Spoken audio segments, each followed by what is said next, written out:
is a portfolio to make sure that we are able to radiate arts and culture across the country, making sure that our official languages are respected.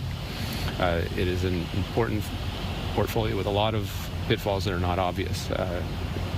Minister Guilbeault did an excellent job in the time that he had to keep that going, and I want to continue his good work. I look forward to getting to it with I'm sure with the advice of Steven Guilbeault, who's been an outstanding Quebec lieutenant and minister for years, and he's still in our caucus, and I know I'll be able to count on him as I go forward in this new role.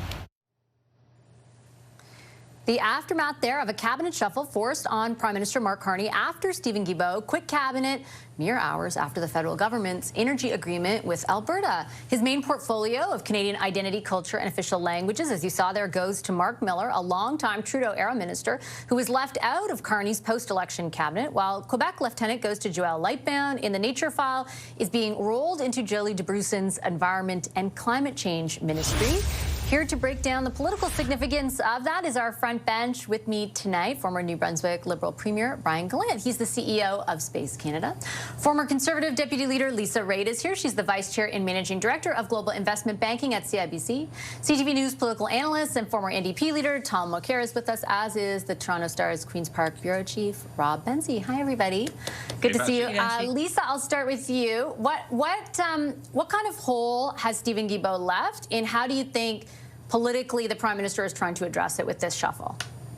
Well, 3 people to replace one. That's not a pretty bad explanation of how important you are in cabinet. Yeah. I am going to give thumbs up to Joël Lightbound. I have always liked him. I served with him in Parliament. We sat on a committee together when I was in opposition, and I think he's really bright. I think he's taken the Canada Post file and done very well, and it'll be very interesting to see how he fleshes out being the Quebec lieutenant for the government.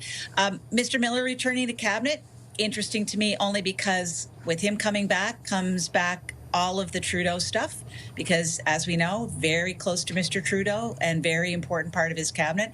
And nature's gone back to where it should have been, which was part of Environment Canada. But I wouldn't say that anyone should get too comfortable in the seats that they're in, because there's got to be a bigger shuffle coming. Yeah, I'm pretty sure there'll be a more substantial one early in the new year. I sort of have the sense that Tom, this was less about sort of an external message and more about an internal one. I think there were a lot of people, particularly among staffers who work for the government, who were upset at the departure of Steven Guilbeault. And it feels like bringing back someone else from the Trudeau era might help address some of that, particularly when it becomes a concern, among caucus as well. Really good point. And you know, there were a couple of people who fit that bill. Jean-Yves Duclos would have been the other one out of Quebec City, but Lightbound that we just spoke of, he's out of Quebec City as well. So you're always trying to look for a regional balance, and the Libs do very well in Montreal. And Mark Miller is part of it. He's a super smart guy. You can't be more bilingual than Mark Miller, and he understands the very complex issues of official languages. He did make himself quite a few enemies on the radical separatist side when he was at immigration, so we'll see if that enmity continues through on official languages. It's a very tough file to handle when you're a Quebec minister, but I think he's going to do well because it is a complex file and he's a smart guy. I'm thrilled that Lightbound is finally being handed the football on being the Quebec lieutenant for Mark Carney. Mark Carney needs a Quebec lieutenant who's got the pulse of the place, not just Montreal. There are 2 Quebecs. And by the way, this isn't unique to the province because we see the same thing out west. We see it in BC. Very big urban-rural divide. But the 9 million people in Quebec are just about evenly split between the 4.5 million in Greater Montreal and the 4.5 million in the rest of Quebec. Lightbound gets the rest of Quebec much more than Guilbeault did. Even though Guilbeault came from a region, he spent all of his adult life in Montreal, and he didn't have that feel. Lightbound does. He knows the secret handshake. He knows what's going on. He'll be able to talk to mayors and what we call prefects, who head up regional councils around the province. He'll be out there making sure that he understands what people are talking about and thinking and bringing that back to Carney, but also spreading the gospel of why they're making this decision or that decision. I believe a very wise choice on the part of Carney, putting in Joël Lightbound. Brian, do you know the secret handshake? Is my joking. What is your take on the degree to which politically the exit of Guilbeault is going to affect the Prime Minister? I think it's more than I thought it was last week, just given all the conversations in the past few days from people who were particularly worried about caucus cohesion as a result. Well, let me start off by saying I agree with my colleagues. I think most of their points I would, check mark all of that. I actually was at McGill at the same time as Lightbound, and we even had a class together. He was smart, thoughtful, personable. Did not show me the secret handshake, however. We're off the panel now. That's right. And you make a really interesting point, and going to your question, the point that you made that I found really interesting is the idea that maybe this is a signal internally.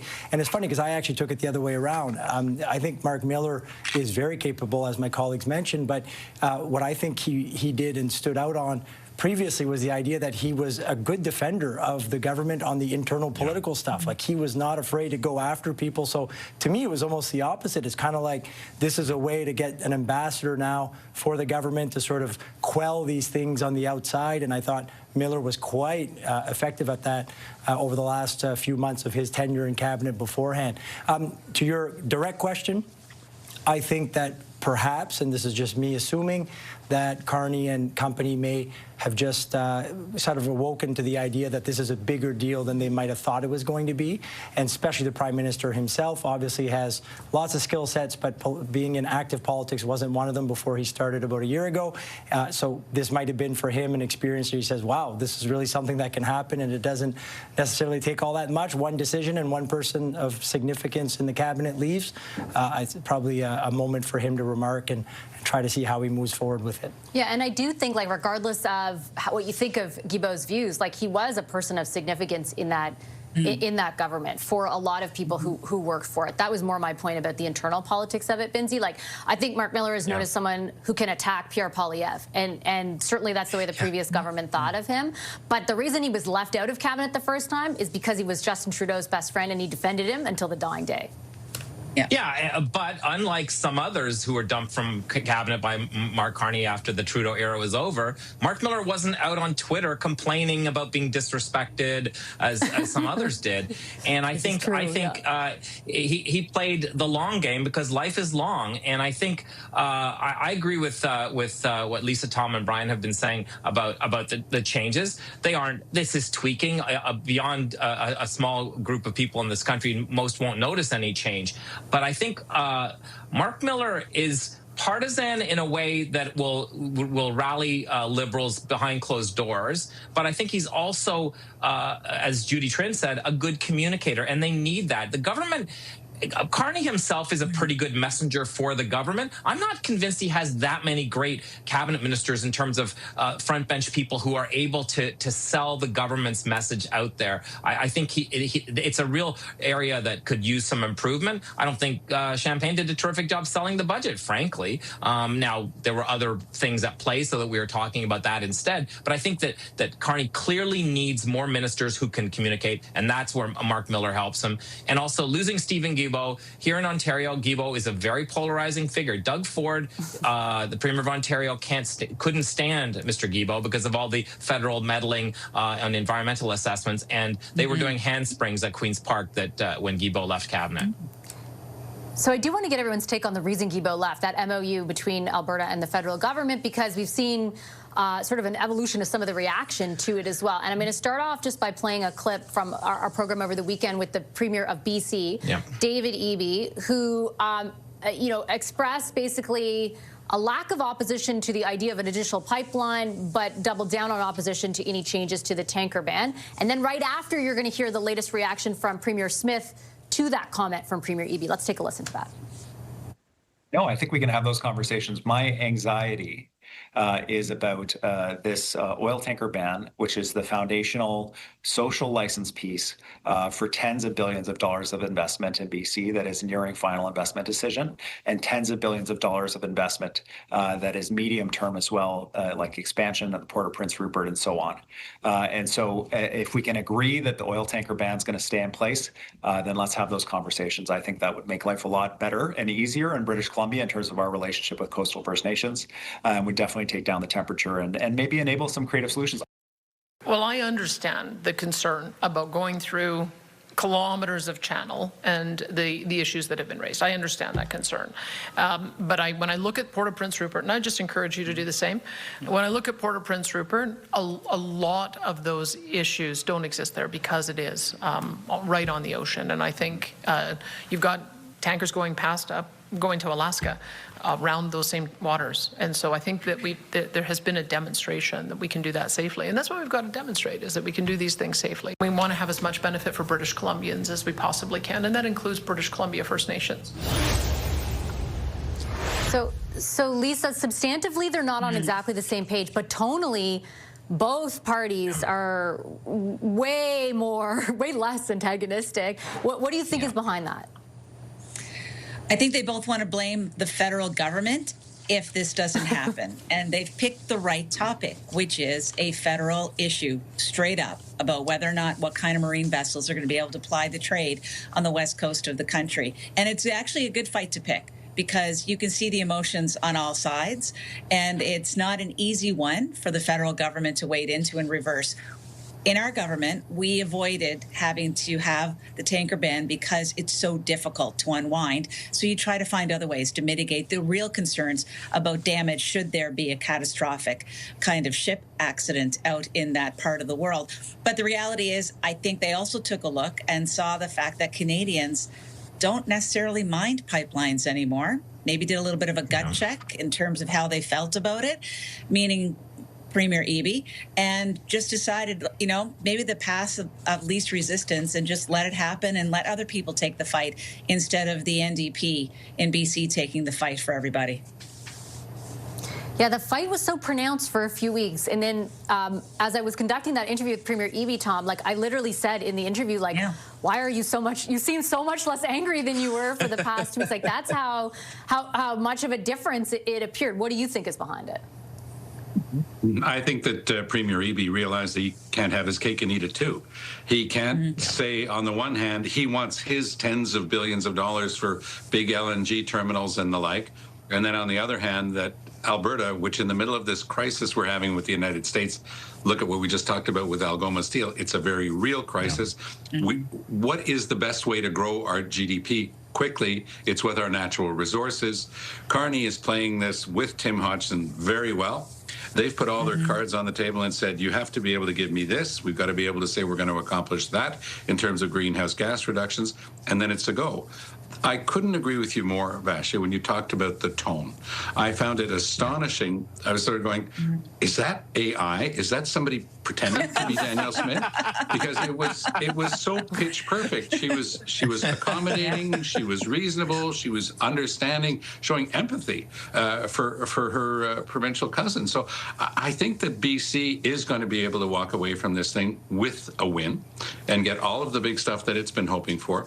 Alberta is going to have a lot of work to do because, it's not easy and there's no proponent. And they've got until July 1st to come up with something. But I think that there's been a shot of adrenaline in the arm. And just to complete the thought, why do we talk about growing our GDP?